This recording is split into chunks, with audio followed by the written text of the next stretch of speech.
Vice President Kamala Harris has now earned enough delegates to secure the Democratic nomination, achieving that feat despite never winning a primary.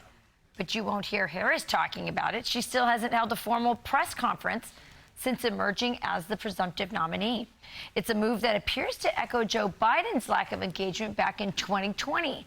So is she copying his campaign playbook?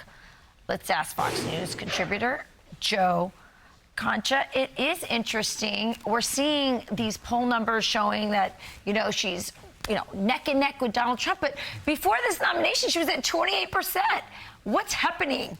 Precisely. I'm glad you brought up the approval rating because there's a new one out this morning.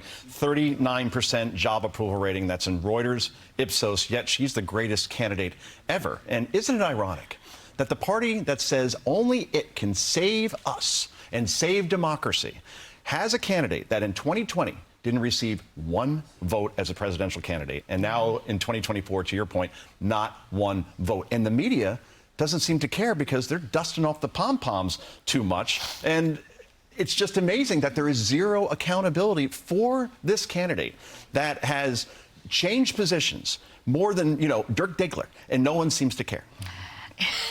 Okay, well, she got that. Still trying to process that one.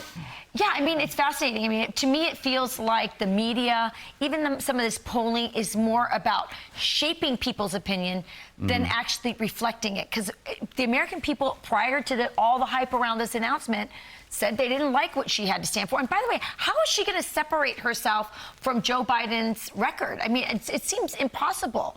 Yes, on inflation, that jobs report we got yesterday. Or she's not the borders are. How are they going to get away with this stuff? Or her own past comments, right? She has said she wants to ban fracking. It's on video. 100% behind it. End fossil fuels.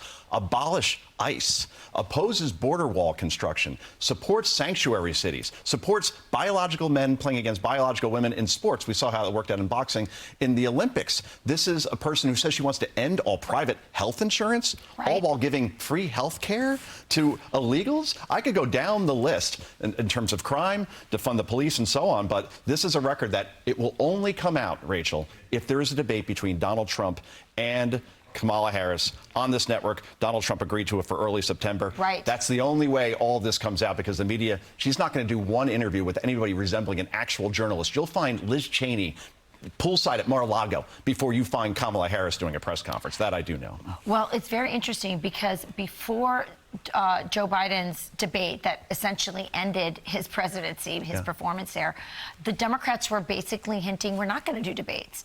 And then suddenly they wanted to get rid of Joe Biden and they threw him into a debate. They obviously want Kamala to win. This is of course they do. So you think they might be able to keep her out of a debate? Will the American people stand for that? They cannot stand for that. But I think they do not want her to debate. Yet they're saying that Donald Trump is a coward and doesn't want to debate Kamala Harris. The guy who just took a bullet a couple of weeks ago. And the fact that Kamala Harris, again, doesn't take any questions for the press, but, oh, yeah, Donald Trump's the coward. She is the coward. She didn't even show up to the National Association of Black Journalists, right? Couldn't show up there live because she knew there was a Harris Faulkner waiting there who would actually ask questions about policy that would remain relevant to the American people. Yeah, anyone that can call Donald Trump, President Donald Trump, after the way he reacted to being shot in the head, a coward, is somebody who's just completely delusional or a liar.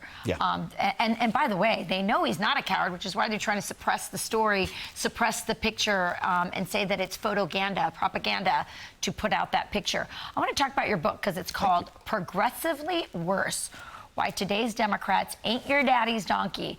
I love this title. I come from a family of Union Democrats, but on my father's side. But my father became a Republican because the Democrat Party left him. Here we are. And that was back in the Reagan years. This is completely you just don't know who the Democrats are anymore. Unrecognizable. Unrecognizable. Guys like Bill Maher even say that now on his show. Look, John F. Kennedy, this is a guy who aggressively cut taxes, beefed up the military, rejected racial quotas. We had a Democrat. Went after the intelligence state, was against wars. That's exactly right. Which the Democrat Party seems to be in favor of these days. A lot of them. They're very much the party of war. We actually had a Democratic president in our lifetime who was pro-life. Imagine that. Yes. Jimmy Carter, right now, they're practically extinct within the party as far as being pro-life. The last one died, that was a pro-lifer was in Pennsylvania, and he's gone. That's right. But Bill Clinton, I think, is the biggest contrast, because this is a guy who actually was smart enough to work with Republicans like Newt Gingrich. Balanced budget amendment. What's that? Don't spend what you don't have. We actually had budget surpluses in the 90s. This is a guy who said the era of big government is over, ended the welfare state, shrank government.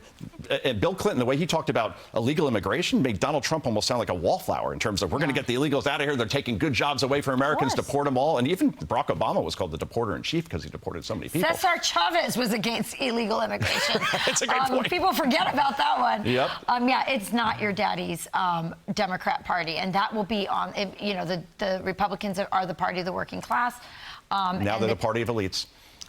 And war. And war. And war. Boy, things have changed. But buy the book and you read all about it. Well, it's a great book. It's a great read. And we thank you for coming in. We want you to come back and talk to us more about it. Every week, Rachel, I'll be here. Every week. Especially when there's toys for the kids, which you're about to tease, I think. I know. I'm Steve Doocy. I'm Brian Kilmeade. And I'm Ainsley Earhart. And click here to subscribe to the Fox News YouTube page to catch our hottest interviews and most compelling analysis.